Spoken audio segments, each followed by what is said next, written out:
দর্শক, বৃষ্টি আর জলাবদ্ধতার আরো খবর জানাতে লক্ষ্মীপুর থেকে যুক্ত হচ্ছেন আমাদের আরেক সহকর্মী পলাশ সাহা। পলাশ, এখনো বৃষ্টি হচ্ছে কিনা জানাবেন, আর কয়টি এলাকা আসলে জলাবদ্ধতার সৃষ্টি হয়েছে?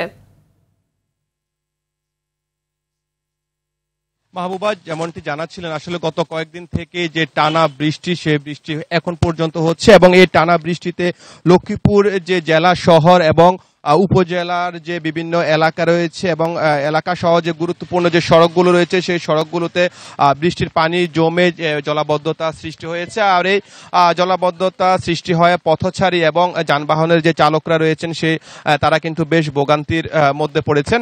আমি এখন রয়েছি লক্ষ্মীপুর পৌর শহরের যে পিটিআর মোড়, এখানে এছাড়াও যে কলেজ যে সড়ক রয়েছে সেই সড়ক সহ লক্ষ্মীপুরের শমশেরাবাদ, দক্ষিণ মান্দারী সহ অন্যান্য যে উপজেলা রয়েছে রামগঞ্জ, রায়পুর, কমলনগর এবং রামগতির যে নির্মাঞ্চল রয়েছে, গত কয়েকদিনের টানা বর্ষণে সেই নির্মাঞ্চলে কিন্তু যে জলাবদ্ধতা, সেই জলাবদ্ধতা সৃষ্টি হয়েছে এবং এতে করে যে জনজীবন, সেই জনজীবনও কিন্তু এক প্রকার স্থবির হয়ে পড়েছে এবং বাজারগুলোতে এই টানা বৃষ্টির কারণে ক্রেতা না